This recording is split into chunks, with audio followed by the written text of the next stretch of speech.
नमस्कार, आपके साथ मैं हूं समीर अब्बास। देश के बुलेटिन के इस वॉर रूम में सबसे पहले बात TV9 भारतवर्ष की, जो महायुद्ध के मैदान में पहुंच चुका है। एशिया के पहले न्यूज चैनल TV9 भारतवर्ष के दो जाबाज जर्नलिस्ट जान की बाजी लगाकर जंग के मैदान में तबाही की एक एक तस्वीर कैमरे में कैद की जा रही है। आज हम आपको वॉर की लाइव रिपोर्टिंग दिखाएंगे। यह भी दिखाएंगे कि नागोर्नो काराबाख में 23वें दिन भी तबाही कैसे जारी है। खून के प्यासे दो मुल्क ऐसे भिड़े हैं कि अब तक 55,000 से ज्यादा लोगों की मौत हो चुकी है। तो आइए शुरू करते हैं देश का बुलेटिन।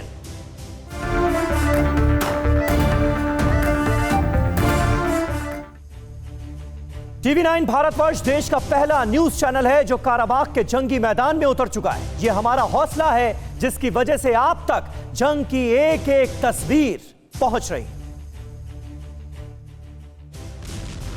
वो युद्ध जिसने 23 दिनों से धरती के एक हिस्से को आग के गोले में बदल दिया है। वो युद्ध जिसने अब तक करीब 55,000 इंसानों को लाशों में तब्दील कर दिया है। उस युद्ध की रिपोर्टिंग करने ग्राउंड जीरो पर पहुंचा है TV9 भारतवर्ष। वो युद्ध जो दुनिया को विश्व युद्ध की आग में झोंक सकता है, उसकी सच्चाई आपके सामने लाने जंग के मैदान में पहुंचा है TV9 भारतवर्ष। ये विक्ट्री सिंबल इस बात की निशानी है कि ये इलाका अजरबैजान से अलग है और अजरबैजान इसी विक्ट्री सिंबल को गिराना चाहता है और काराबाख की आर्मीनिया वो इसको बचाना चाहती है। तो ये जो जगह हम हैं, ये सबसे बड़ा फ्लैश पॉइंट है काराबाख के पूरे इलाके का। ये साहसिक पत्रकारिता का नया दौर है। भीड़ से परे हटकर दुनिया को देखने का नया आयाम है। TV9 भारतवर्ष के दो जाबाज अभिषेक उपाध्याय और चेतन जान की बाजी लगाकर जंग के मैदान में हैं। यहाँ पर पूरे इलाके में चप्पे चप्पे पर जबरदस्त चेकिंग चल रही है, छानबीन चल रही है और अलर्ट रहने को कहा गया है, क्योंकि यहाँ पर लगातार इस इलाके में ड्रोन के अटैक होते हैं। ड्रोन कभी भी हमला कर सकता है। अजरबैजान की ओर से जो ड्रोन स्ट्राइक की जा रही है, हमको ये समझाया गया है कि कहीं एक जगह इकट्ठे मत होइए। अगर कभी ड्रोन के अटैक जैसी स्थितियां आए तो आप तुरंत भागिए और जमीन पर लेट जाइए। ये सारी सावधानियां बताई गई हैं।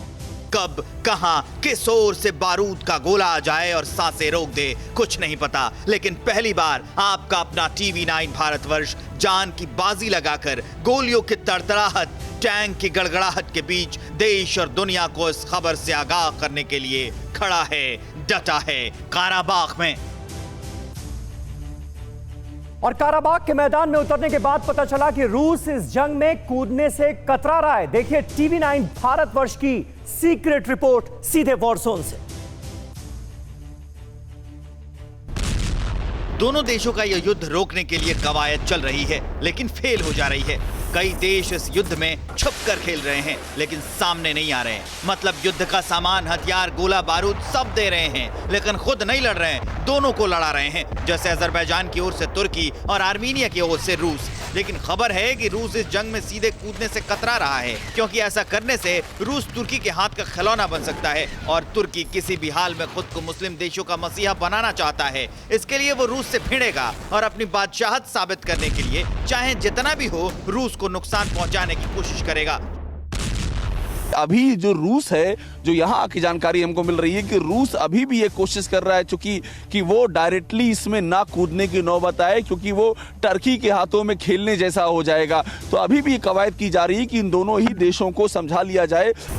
सीज फायर की कोशिशें की जा रही हैं, लेकिन जिस तरह से बम गोले बरस रहे हैं, उससे तय है कि सीज फायर की कवायद सफल नहीं हो पाएगी। लोगों को काराबाख से बाहर निकाला जा रहा है, शरणार्थियों को भी निकाला जा रहा है। आम जीवन अस्त व्यस्त है। कुछ हमको जो मैक्सिमम कानवाय यहाँ पर दिख रहे हैं, वो हमको मेडिकल जो सप्लाई है उसके दिख रहे हैं। और इसके या फिर यूँ समझ लीजिए कि जो जिनको यहाँ से निकाल के लाया जा रहा है। रिफ्यूजी क्राइसिस बड़ी होने जा रही है। निकाल के लोगों को लाया जा रहा है। जो आपको बसें दिखाई पड़ रही हैं, यहाँ से निकाल के येरेवन पहुँचाया जा रहा है, आर्मीनिया की राजधानी येरेवन, क्योंकि यहाँ पर उनके लिए काफी रिस्क है यहाँ पर। और छोटे छोटे मासूम बच्चे हैं, उनकी कहानियां सामने आ रही, जिनके परिवार इस लड़ाई में नहीं रहे हैं। और TV9 भारतवर्ष की टीम हर उस जगह पहुंच रही है जहां कुछ दिन पहले तबाही का खौफनाक मंजर था। शूशी और स्टेपनकर्ट की सरहद की वीरानी बता रही है कि शहर में कितनी तबाही मची है। हम कहां पहुंचे जाना वो जरूरी है। देखिए हम जहां पहुंच गए हैं, ये लिखा है स्टेपनकर्ट। ये राजधानी है नागोर्नो काराबाख की, 40 किलोमीटर दूर है। और मैं आपको दिखाता हूं, ये है सुशी, जहां पर टीवी9 भारतवर्ष ने खबर दिखाई थी, कैथेड्रल पर अटैक किया गया था। ये है सुशी, ये है 30 किलोमीटर, यानी कि यही रास्ता है। हमने अभी लाचिन क्रॉस किया है, लाचिन पास है। लाचिन वो पास है जो कि नागोर्नो काराबाख को आर्मीनिया से जोड़ता है, और इसी जो हमने अभी लाचिन पास क्रॉस किया है, उसी के जरिए ये नागोर्नो काराबाख इलाका आर्मीनिया से जुड़ता है, और उसको ही लिबरेट कराने के बाद इस पूरे इलाके में कब्जा किया गया था। अब यहाँ से ये स्टेपेनाकर्ट, जहाँ असली लड़ाई चल रही है, जो राजधानी है, जहाँ लगातार बम गोले गिर रहे हैं, 40 किलोमीटर दूर बची हुई है। और सुशी जो एक उसके पहले का एक बड़ा शहर है, जो काफी हद तक जहां पर तबाही दिखाई पड़ रही है। और रास्ते में हम देखते आए हैं वो ब्रिज देखे हमने, जिन ब्रिज को तबाह कर दिया गया है। जो मेन ये जो लाचिन पास जिससे हम आए हैं, वहां पर कई सारे ऐसे ब्रिज थे जो पूरे इलाके को जोड़ते हैं आर्मीनिया से, वो ब्रिज तबाह थे। फिर वहां से एक किनारा हमने देखा कि जो काराबाख की मिलिट्री थी, उसने किनारे से छोटे छोटे ब्रिज बना लिए हैं। एक दो ब्रिज की हमने तस्वीर लेने की कोशिश की तो हमको ये कह के मना किया वहां की काराबाख की आर्मी ने कि आप अगर पिक्चर लेंगे तो वो इस पर दोबारा अटैक करेंगे। जैसे ही उन ब्रिज की, चूंकि बहुत ही वो क्रूशियल ब्रिज हैं, तो उसके बाद फिर हमने उनकी बात को ऑनर करते हुए वहां से आगे बढ़ गए। लेकिन उनका ये कहना था कि जैसे ही, चूंकि यही ब्रिज है, कनेक्टिंग पॉइंट है, जैसे वो टीवी पर आते हैं, कहीं भी नेट पे आते हैं, उस पर अटैक कर दिया जाता है। तो आप समझ लीजिए कि ये वो रूट है जो सीधे जा रहा है काराबाख की कैपिटल में, जहां पर सबसे बड़ी लड़ाई चल रही है। तो वॉर जोन से डायरेक्ट रिपोर्टिंग आप देख रहे हैं। अजरबैजान और आर्मेनिया की युद्ध का आज 23वां दिन है, लेकिन यह जंग थमने का नाम नहीं ले रही। नागोर्नो काराबाख में पिछले 22 दिनों से लाशों की गिनती हो रही है। आज इस जंग का 23वां दिन है। मौत पसरी हुई है, सन्नाटा पसरा हुआ है। वैसे ही बारूद है, आग है, लेकिन हर दिन के साथ यहां बारूद बढ़ा है, धमाके तेज हुए हैं। अब तक 55,000 से ज्यादा लोगों की मौत हो चुकी है। दोनों देशों में भारी तबाही हुई है, लेकिन कोई हल नहीं निकला है। जो गाड़ियां जा रही हैं वो अधिकतर, हम बार बार यही कह रहे हैं कि मेडिकल की सामग्री लेकर के ये जो लाचिन पास को पार करते हुए आ रही है। मेडिकल सामग्री देखिए, एक और रेड क्रॉस की गाड़ी और जो जरूरी सामग्री लेते हुए गाड़ियां यहाँ से लगातार ये गाड़ियां मूव कर रही हैं, या फिर मिलिट्री कॉन्वॉय यहाँ से मूव कर रहे हैं। युद्ध के 23वें दिन तुर्की और इजराइल के दम पर अजरबैजान ने आग उगली है। इन देशों के दम पर अजरबैजान आर्मीनिया के मुकाबले ज्यादा मजबूत स्थिति में है। अजरबैजान ने एक दिन में आर्मीनिया के 2 सुखोई 25 फाइटर प्लेन मार गिराए। तस्वीरें देखिए किस तरह से अजरबैजान की सेना ने सुखोई 25 को आग का गोला बना दिया। ऐसे कई हमले हर रोज हो रहे हैं। अजरबैजान का रक्षा मंत्रालय ने आर्मीनिया पर हमले का एक और वीडियो जारी किया है। इस वीडियो में उस मिसाइल अटैक को दिखाया गया है जिसमें एक मिसाइल सीधा आर्मेनियाई सेना की गाड़ी पर गिरती है। जोरदार धमाके के बाद पूरी गाड़ी तबाह हो जाती है। अब तो आर्मेनिया और अजरबैजान के बीच जारी जंग आउट ऑफ कंट्रोल हो चुकी है। तुर्की, पाकिस्तान और अजरबैजान की सेना बेहद आक्रामक है। अजरबैजान के आक्रमण से आर्मेनिया के शहरों में मौत का सन्नाटा पसरा हुआ है। रिहायशी इलाके शमशान में तब्दील होने लगे हैं, लेकिन जंग नहीं रुक रही, तबाही नहीं रुक रही, मौत नहीं रुक रही। तो काराबाख का मैदान लहूलुहान है, जहां अमेरिका की भी एंट्री होने वाली है। आर्मेनिया के विदेश मंत्री अमेरिका रवाना हो चुके हैं।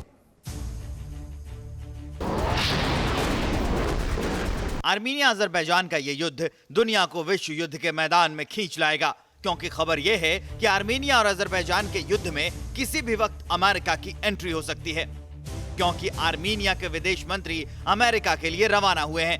आर्मेनिया की स्थिति कमजोर है, इसलिए वो अजरबैजान के खिलाफ अमेरिका से मदद मांग सकते हैं। आर्मेनिया और अजरबैजान में भीषण जंग पर संयुक्त राष्ट्र महासचिव ने भी नाराजगी जताई है और कहा है कि दोनों देश युद्ध विराम तोड़ रहे हैं, ये ठीक नहीं है, और दोनों देशों से जल्द ही युद्ध बंद करने की अपील की है। उधर अजरबैजान के समर्थन में फिर पाकिस्तान खुलकर सामने आया है। पीएम इमरान खान ने ट्वीट कर अजरबैजान के मारे गए सैनिकों को श्रद्धांजलि दी है और ये भरोसा दिलाया है कि पाकिस्तान अजरबैजान के साथ है। इमरान ने लिखा, आर्मीनिया अजरबैजान युद्ध में पाकिस्तान अजरबैजान के साथ खड़ा है। आर्मीनिया के साथ जंग में मारे गए अजरबैजान के जवानों को श्रद्धांजलि। अजरबैजान अपनी सेना मजबूत कर रहा है और इस युद्ध में पहले से ही वो अच्छी स्थिति में है, इसलिए अब आर्मेनिया के विदेश मंत्री का अमेरिका के लिए रवाना होना इससे ये कयास लगाए जा रहे हैं कि अब किसी भी वक्त इस युद्ध में सुपर पावर की एंट्री हो सकती है। इससे पहले आर्मीनिया अजरबैजान युद्ध में दुनिया के कई देश आपस में ही बट चुके हैं और दोनों देशों का समर्थन कर रहे हैं। अगर इस युद्ध में सुपर पावर की एंट्री होती है, फिर दुनिया तबाही का वो मंजर देखेगी जिसकी कल्पना नहीं की जा सकती। इधर अमेरिका की एंट्री हुई तो उधर से रूस का आना तय है और अमेरिका के दुश्मन राष्ट्र एक खेमे में और मित्र राष्ट्र दूसरे खेमे में होंगे।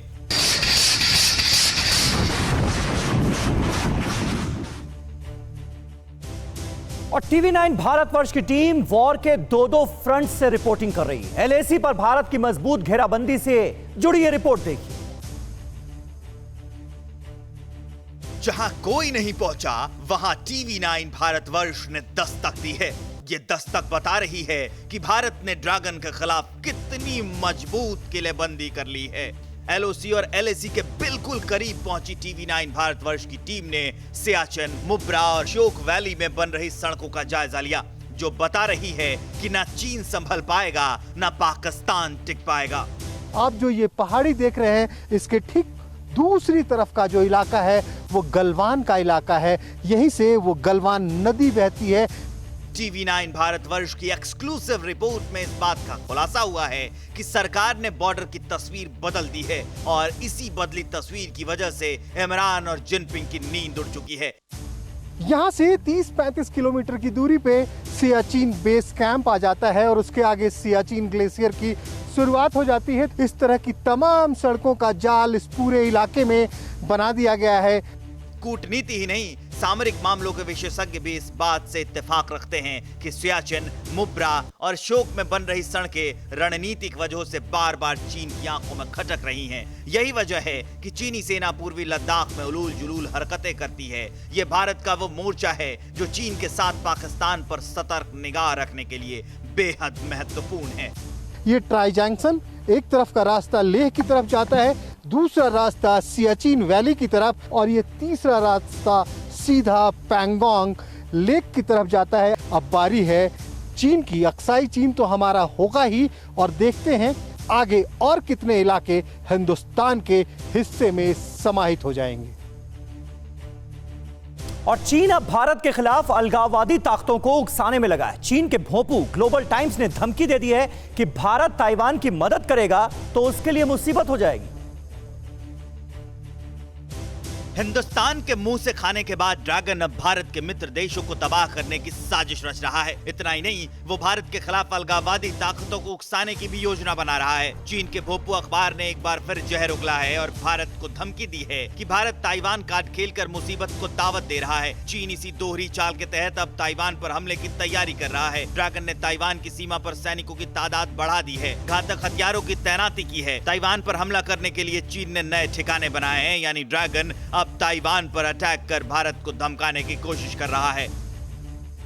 ड्रैगन की तैयारी का अंदाजा इसी बात से लगाया जा सकता है कि ड्रैगन ने ताइवान से लगती सीमा पर DF-17 हाइपरसोनिक मिसाइल और S-400 एयर डिफेंस सिस्टम को तैनात किया है। चीन ने पहले से ही इस क्षेत्र में DF-11 और DF-15 मिसाइलों को तैनात किया हुआ है। इसके साथ ही चीन ने इस इलाके में बड़ी तेजी से अपने सैनिकों की तादाद बढ़ाई है। सैटेलाइट इमेज से पता चला है कि हाल के सालों में फुजियान और गुआंगडोंग प्रांतों में चीन ने मरीन कॉर्प्स और रॉकेट फोर्स के कई नए ठिकाने बनाए हैं। ये दोनों राज्य ताइवान के बेहद नजदीक हैं। चीन की ये बौखलाहट ताइवान के तन जाने के बाद बढ़ी है। ड्रैगन पिछले कई महीनों में ताइवान की सीमा में दखल कर चुका है। ताइवान ने पहले शांति की पहल की थी, लेकिन जब ड्रैगन औकात से बाहर आ गया तो ताइवान ने भी आंखें तरेर दी और भारत को दोस्त बताते हुए चीन को सबक सिखाने का ऐलान कर दिया। इसी ऐलान के बाद से ड्रैगन तिलमिलाया हुआ है। ताइवान पर दबाव बनाने के लिए वो कई बार फर्जी वॉर ड्रिल भी कर चुका है। जवाब में ताइवान ने भी जमीन और आसमान से अपनी ताकत का एहसास कराया। ताइवान और चीन के बीच चल रही पुरानी अदावत भारत के साथ बिगड़े रिश्तों के बीच और परवान चढ़ी और अब ताइवान पर चढ़ाई करने की गंदी चाल चल रहा है। और पाकिस्तान में इमरान खान की उल्टी गिनती शुरू हो गई है। विपक्ष लामबंद होकर लगातार रैलियों पर रैलियां कर रहा है और इमरान का जाना तय माना जा रहा है। कराची में विपक्ष सड़े गले सिस्टम से आजादी मांग रहा है। गिलगिट बाल्टिस्तान आतंकिस्तान से आजादी मांग रहा है। ये इमरान का पाकिस्तान है, ये बाजवा का आतंकिस्तान है, जहां कोई चैन से नहीं है, जहां किसी को अब सरकार पर भरोसा ही नहीं है और टूटते भरोसे की ये तस्वीर कराची की सड़कों पर महसूस की जा सकती है, जहां इमरान के तख्ता पलट की दमदार तैयारी हो चुकी है। अब पाकिस्तान के सुल्तान को बाजवा की आग में भी नहीं बचा पाएगी, क्योंकि कराची में विपक्ष के शक्ति प्रदर्शन से इमरान खान की कुर्सी डोल चुकी है। इमरान खान के खिलाफ विपक्ष की ये दूसरी रैली थी। इस रैली में उमड़े जनसैलाब ने पाकिस्तान सेना की भी नींद उड़ा दी है। विपक्षी नेताओं ने पाकिस्तानी हुकूमत पर जमकर निशाना साधा है। 11 पार्टियों वाले इस संयुक्त विपक्ष ने पहली रैली गुजरावाला में आयोजित की थी। कराची में आयोजित इस रैली में गुजरावाला से भी ज्यादा भीड़ थी। विपक्ष की तीसरी रैली 25 अक्टूबर को क्वेटा में होनी है। चौथी रैली 22 नवंबर को पेशावर में है और 5वीं रैली 30 नवंबर को मुल्तान में होगी। कराची की रैली में मरियम नवाज ने हुंकार भरी तो तिलमिलाए इमरान ने मरियम के पति सफदर को होटल का दरवाजा तोड़कर गिरफ्तार कर लिया। मतलब साफ है कि सुल्तान बौखला चुके हैं, क्योंकि मरियम ने ऐलान कर दिया है कि नवाज शरीफ के सत्ता में आते ही इमरान खान जेल जाएंगे। मौलाना फजलुर रहमान भी हुंकार भर रहे हैं और इमरान पर भारत के साथ मिलकर साजिश रचने का आरोप लगा रहे हैं। बाल्टिस्तान को अलग प्रांत बनाकर यहाँ की स्थिति बदलने की पाकिस्तानी सरकार की कोशिश के खिलाफ लोग सड़कों पर हैं। पाकिस्तानी हुकूमत को साफ संदेश दे दिया गया है कि पीओके में पाकिस्तान सरकार की बर्बरता अब नहीं चलेगी। और कमलनाथ के बयान पर मध्य प्रदेश में घमासान मचा हुआ है। इसका विरोध जताने के लिए सीएम शिवराज सिंह चौहान 2 घंटे के मौन धरने पर बैठ गए। ये उसके जैसे नहीं है क्या? उसका नाम जो मैं क्या उसका नाम लूं? आप तो उसको मेरे से ज्यादा पहचानते हैं। आपको तो मुझे पहले ही सावधान कर देना चाहिए था। ये क्या आइटम है? ये क्या आइटम है? मध्य प्रदेश के पूर्व सीएम कमलनाथ के इस बयान के बाद इमरती देवी फूट फूट कर रो पड़ी। प्रदेश में सियासी घमासान मच गया। 28 सीट पर उपचुनाव हैं, लिहाजा कमलनाथ के बयान ने महाभारत छेड़ दी। सीएम शिवराज ने कह दिया कि इमरती देवी का अपमान द्रौपदी जैसा है और द्रौपदी की वजह से महाभारत हुआ। शिवराज सिंह चौहान 2 घंटे के मौन धरने पर बैठ गए। बीजेपी ने कांग्रेस नेताओं के तमाम बयानों को खंगाल लिया और धरना स्थल पर पोस्टर लग गए, जिसमें सीतारमण से लेकर हेमा मालिनी पर किए गए विवादित टिप्पणियों का जिक्र है। इमरती देवी के अपमान के बाद पूरी बीजेपी अब कांग्रेस नेताओं के उन बयानों को हाईलाइट कर रही है जिसमें किसी न किसी महिला का अपमान किया गया था। ये पोस्टर्स लगाए गए हैं। ये कांग्रेस को तय करना पड़ेगा कि इस चुनाव में उनको महिलाओं के वोट चाहिए भी कि नहीं, क्योंकि इससे ये तो तय होता है कि महिलाओं का अपमान करके अब महिलाओं के वोट के हकदार तो नहीं रह गए। ज्योतिरादित्य सिंधिया के साथ बीजेपी में शामिल होकर शिवराज सरकार में मंत्री बनी इमरती देवी पर की गई इस टिप्पणी के खिलाफ बीजेपी की अनुसूचित जाति मोर्चा भी सड़कों पर उतरी। कमलनाथ का पुतला फूंका गया। 3 नवंबर को मध्य प्रदेश की 28 सीटों पर उपचुनाव है। कमलनाथ इस चुनाव के सहारे एक बार फिर से सत्ता पर काबिज होने की रणनीति बना रहे हैं, लेकिन इमरती देवी पर की गई टिप्पणी के बाद से वो बैकफुट पर हैं और सफाई दे रहे हैं। लेकिन चुनावी सरगर्मी के बीच इमरती देवी के मुद्दे को बीजेपी ने महिलाओं की अस्मिता से जोड़कर प्रदेश की सियासत को नया रुख दे दिया है। और इस वक्त एक बड़ी खबर आ रही है। पाकिस्तान की नापाक साजिश को लेकर बड़ा खुलासा हुआ है। कोटली में आतंकी संगठनों के साथ आईएसआई यानी पाकिस्तान की बदनाम खुफिया एजेंसी की बैठक हुई है। भारत में धमाके के लिए फंड जारी किया गया है। भारत में धमाके के लिए 20 लाख की डील की खबर है। हमारे साथ हमारे डिफेंस करेस्पॉन्डेंट सुमित चौधरी इस वक्त जुड़ चुके हैं। सुमित, और क्या जानकारी, क्या अपडेट मिल पा रही है इस मीटिंग के बारे में?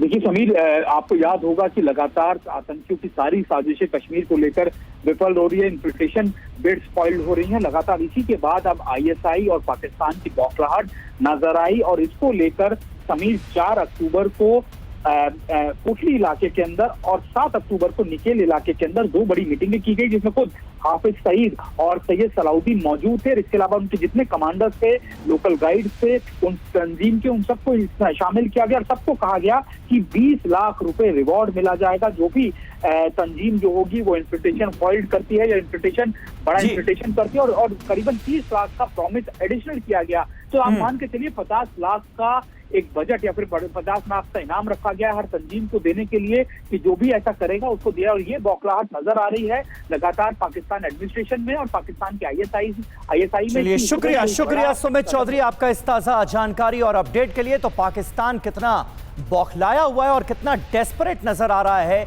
इस वक्त हिंदुस्तान के अंदर इस तरह की गतिविधियों को अंजाम देने के लिए, वो इस खबर से जाहिर होता है। फिक्र आपकी, सोमवार से शुक्रवार रात 9 बजे सिर्फ TV9 भारतवर्ष पर।